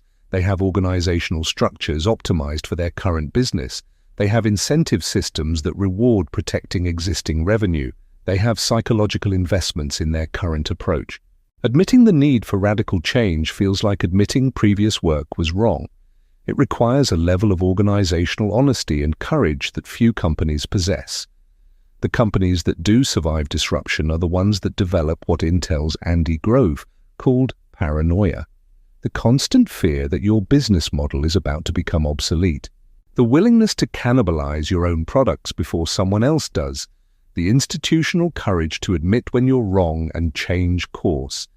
Intel survived multiple disruptions by doing this, moving from memory chips to processors, from processors for PCs to processors for servers and mobile devices. Microsoft survived the cloud computing transition by admitting their on-premise software model was finished and moving to cloud services. Amazon survived by constantly moving into new markets and cannibalizing their own businesses. Netflix moved from DVDs to streaming, destroying their own profitable business to build the future. Nokia had the opposite of paranoia. They had complacency disguised as confidence. They believed their market share was permanent. They believed their brand was invincible. They believed they had time to respond to threats. They were wrong on every count. And by the time they understood how wrong they were, it was too late. Today, Nokia is invoked whenever a dominant company faces disruption. When traditional automakers struggled to respond to Tesla, analysts said they might become the next Nokia. When banks faced fintech disruption, people warned they could Nokia themselves. When retailers failed to adapt to e-commerce, Nokia was the cautionary tale. When Blockbuster failed to compete with Netflix, the comparison to Nokia was inevitable. The company's name has become a verb, a warning, a symbol of how quickly dominance can collapse when markets shift. Don't be Nokia. Don't let organizational culture prevent adaptation. Don't confuse current success with future survival. Don't be so afraid of change that you guarantee your own obsolescence. These warnings are repeated in business schools and boardrooms and technology conferences. Nokia has become the ultimate example of how not to respond to disruption. The irony is that Nokia did respond. They saw the threat. They knew what was happening. They tried to change. They just couldn't execute on what they knew needed to be done. And that makes it more terrifying because it suggests that knowledge is not enough. Seeing the future is not enough. You need organizational systems that can act on what you see. Nokia had vision but lacked execution. And in business, execution is everything. The engineers who gathered in that conference room on January 9, 2007, to watch Steve Jobs announce the iPhone knew something terrible had just happened. They had seen the future, and they recognized it would kill them. What they couldn't have known was how completely. That within 6 years, Nokia would effectively cease to exist as a consumer brand. That the company that had connected people, the slogan Nokia used for years, would itself be disconnected from the industry it had dominated.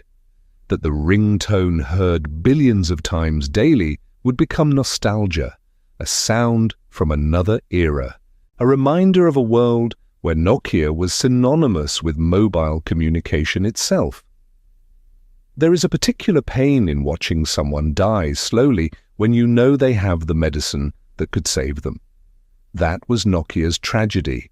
They possessed everything necessary to survive the smartphone revolution: technology, resources, talent, brand recognition, global distribution, manufacturing expertise. They lacked only one thing: the organizational courage to use what they had, to admit how serious the threat was, to make radical changes before those changes were forced on them. They died not from weakness, but from the fear that prevented them from accessing their own strength. In 2021, researchers at Nokia's old headquarters found prototype devices from the mid-2000s stored in a climate-controlled facility. Touchscreen phones that were never released, tablet devices that never reached consumers, interface designs that anticipated the smartphone era. These prototypes demonstrated what Nokia's engineers had known all along. They could have built an iPhone competitor. They could have led the smartphone revolution instead of being destroyed by it.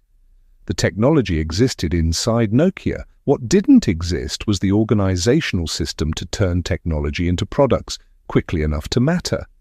One prototype in particular haunts technology historians. A device from 2004 with a capacitive touchscreen, Wi-Fi, a full web browser, and an application framework. 3 years before the iPhone, the device worked. Engineers had built a functioning prototype. The touchscreen was responsive. The browser could load real websites. The application framework allowed third-party software. It was not as polished as the iPhone would be 3 years later, but it proved the concept was viable. Nokia could have shipped something like it in 2005 or 2006, beating the iPhone to market. It was never put into production. Why? Because the product committee decided the market wasn't ready. Consumers weren't asking for touchscreen phones, they said. The focus groups preferred physical keyboards because manufacturing thought it would be too expensive to produce at scale. The capacitive touchscreen technology was costly and had supply chain risks, because carriers didn't want to support devices that would generate heavy data traffic. The mobile networks in 2004 were not built for smartphones that browsed the full web. Carriers were comfortable with WAP browsers that accessed simplified mobile sites. A real web browser would overwhelm the networks because it would compete with other Nokia products already in the pipeline. Nokia had invested heavily in phones with physical keyboards and Symbian interfaces optimized for those keyboards. This prototype made those investments obsolete. A dozen reasons, each reasonable in isolation, collectively preventing Nokia from building its own future. No single person said no. The committee structure diffused responsibility. Everyone had legitimate concerns. But the cumulative effect was that a device that could have changed Nokia's trajectory, could have positioned them to dominate the smartphone era, was shelved and forgotten. The prototype sat in storage for years. When it was rediscovered in 2021, it sparked renewed debate about Nokia's failure. Some argue the prototype proves Nokia had the technical capability and simply lacked execution. Others argue the prototype proves nothing, that a working demo is very different from a shippable product, that Nokia was right to be cautious. But the people who worked on that prototype have a different perspective. One engineer who helped build it said in an interview, "We knew we had something important. We knew touchscreens were the future. We knew applications were the future.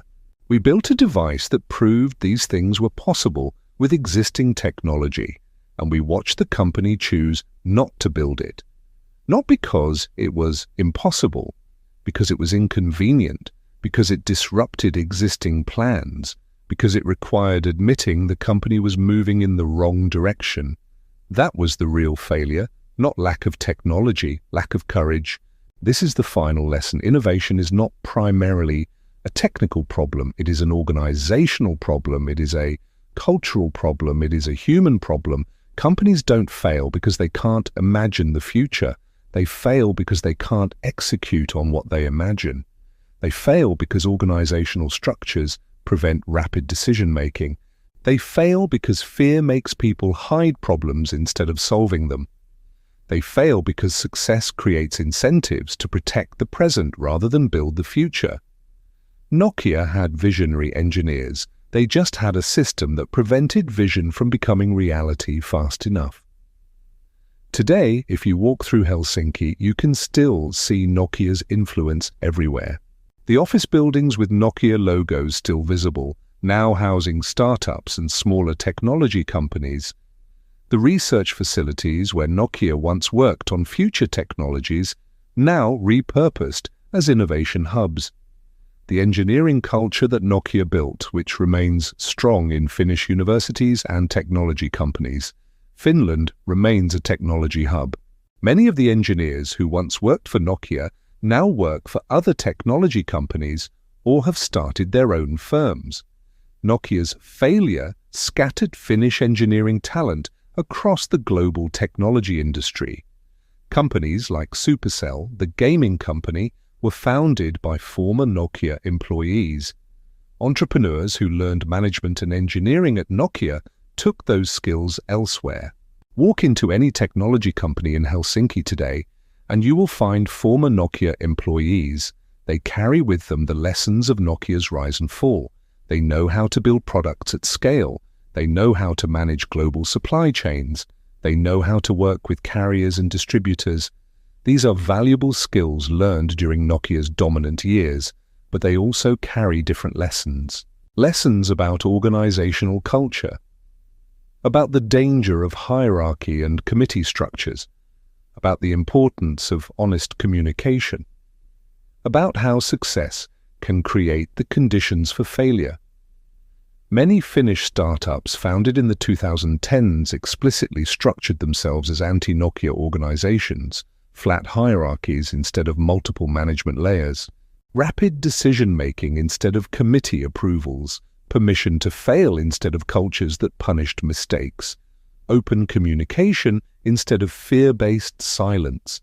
The founders of these companies had watched Nokia die from the inside. They had seen how organizational dysfunction could destroy a company with every technical and financial advantage.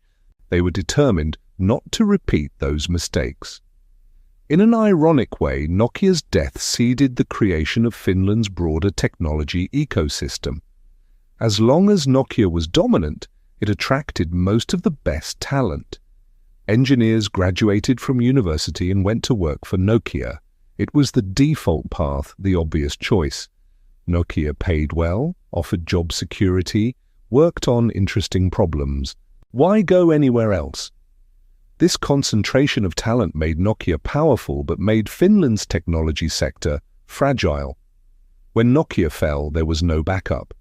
The entire Finnish economy shuddered, But when Nokia fell, that talent had to go somewhere. Some left Finland for jobs at Google, Apple, Microsoft, Facebook. These engineers took Finnish expertise to Silicon Valley and other technology hubs. They became senior engineers, managers, executives. They made Finland's engineering reputation global. Others stayed and created new companies. Rovio, the company behind Angry Birds, was founded by former Nokia employees. Supercell was founded by former Nokia employees. Dozens of smaller startups emerged from the Nokia diaspora. Finnish startups in the 2010s and 2020s were often founded by former Nokia employees applying lessons learned, both positive and negative lessons. They knew how to build products, they knew how to scale, but they also knew how not to structure organizations. They knew the warning signs of cultural dysfunction. They had lived through the failure and emerged with hard-won wisdom. The company had to die for the talent it had concentrated to disperse and create new things. It's a kind of corporate composting, the death of one organism creating nutrients for future growth. Finland's technology ecosystem today is more diverse, more resilient, more innovative than it was when Nokia dominated. That's cold comfort for those who lived through Nokia's collapse. But it's real, but there is still grief. For Finns of a certain generation, Nokia represented possibility. It proved that a small country on the edge of Europe could build something that mattered globally. It proved that Finnish engineering and design could compete with anyone. Its fall was not just a business failure, it was a national trauma. Talk to Finns who lived through Nokia's rise and fall, and the emotion is still raw years later. They remember with pride the years when Nokia was dominant, when saying you worked for Nokia meant something, when Finnish technology was respected globally, when the Nokia ringtone was the most recognized sound on Earth. They remember the confidence it gave them. Finland matters, they could say. We built something the whole world uses.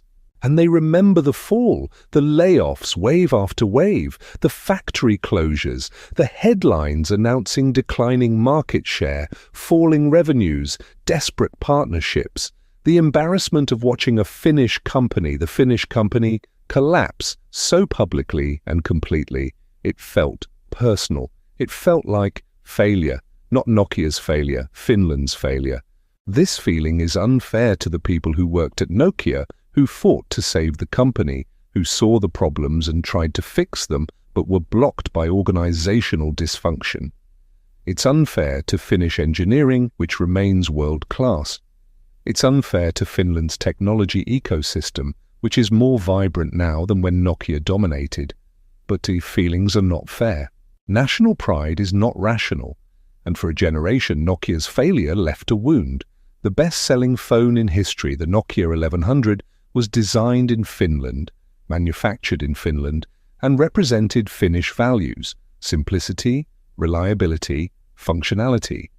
It was a phone that did exactly what it needed to do and nothing more. It was affordable, durable, practical. These are Finnish values.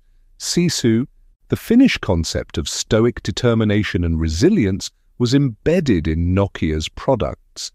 The 3310 that wouldn't break, the 1100 that lasted forever. These were phones built with Finnish character. When Nokia fell, it felt like a judgment. Maybe Finland couldn't compete after all.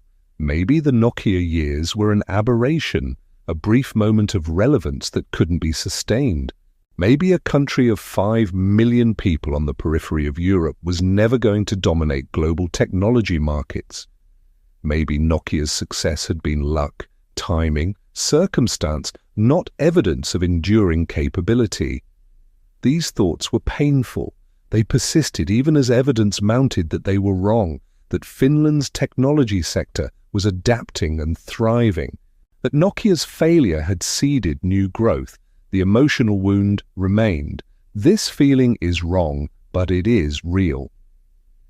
Nokia's failure was not a Finnish failure. It was a human failure. It was about organizational dysfunction that could happen anywhere.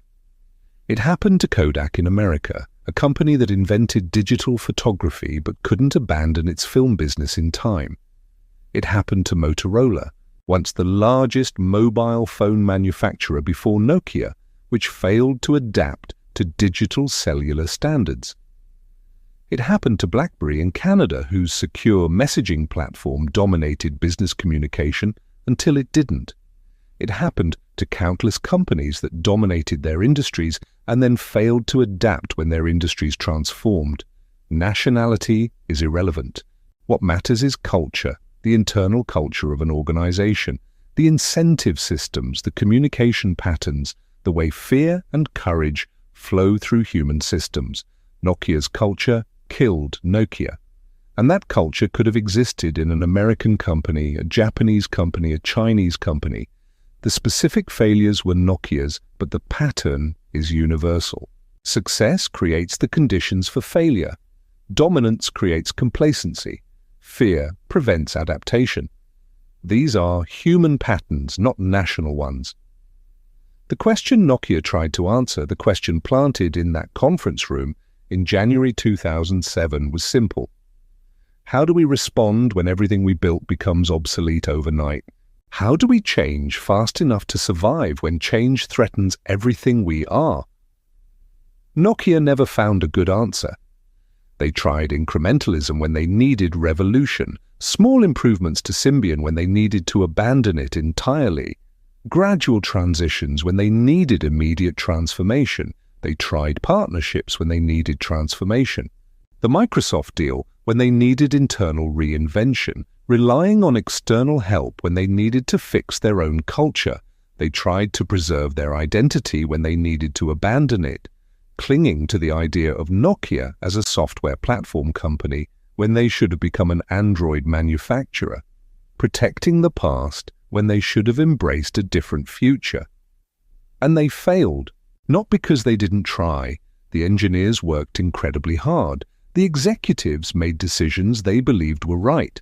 The company invested billions in attempting to compete, but they failed because organizational structure prevented them from doing what they knew needed to be done. They failed because fear made honest communication impossible. They failed because success had created a culture that could not tolerate the admission of failure. And in an industry where adaptation is survival, that cultural paralysis was fatal. But the question remains open. Because every company, every organization, every individual faces this question eventually. The world changes. What worked stops working. What seemed permanent becomes history. Markets shift. Technologies evolve. Consumer preferences change. Competitors innovate. The question is not whether disruption comes. The question is whether you can face it honestly, respond courageously, and transform yourself before transformation is forced on you. Nokia couldn't. They saw the future but couldn't build it. They knew what needed to be done but couldn't do it. They died seeing clearly, which is the worst kind of death. There's a particular tragedy in dying from self-inflicted wounds, a tragedy that compounds over time, that becomes more painful as the years pass and the what-ifs accumulate. Nokia wasn't killed by Apple. They weren't killed by Google. They weren't killed by technological change they couldn't understand. They were killed by their own organizational structure, their own culture of fear, their own inability to act on what they knew. That's the tragedy. They could have saved themselves. The medicine existed inside the company. The technology was there. The talent was there. The resources were there. The market position was there. Everything necessary for survival existed within Nokia. They just couldn't take it. They just couldn't organize themselves to use what they had. And so they died, not from weakness, but from paralysis, not from lack of capability, but from lack of organizational courage. In that conference room in Espoo in January 2007, the engineers understood. The future had just been announced in San Francisco, and they were not in it. They had the knowledge to build that future themselves. They had the capability. What they didn't have was the organizational system that would let them act on what they knew. And so they watched, understanding that they were watching their own end. understanding that everything that came after would be decline and loss and eventual disappearance. They were watching the future they could have built but wouldn't. The death of potential is always the saddest death because it means dying while still capable of life. That was Nokia. Capable until the very end, just not capable of saving itself from itself. And so the question remains, echoing forward from a company that no longer exists to every company that currently dominates and believes dominance is permanent. How will you respond when your world ends? Will you see it coming? And if you see it, will you be able to act? Or will you join Nokia in the history of giants who refused to see, or seeing refused to change, or changing refused to change fast enough? The question is open. The answer is always urgent. And the lesson is written in the silence where a ringtone used to be, connecting people, until suddenly it didn't, until suddenly there was no connection at all, just memory and the ghost of what almost was but never quite became. That is Nokia, not the failure to predict, the failure to become what you already knew you needed to be, the failure of courage in the face of necessity, the failure of organization in the face of reality, the failure of the present to make way for the future, even when the future is already here, already visible, already demanding to be built. They saw it. They just couldn't do it, and that makes all the difference.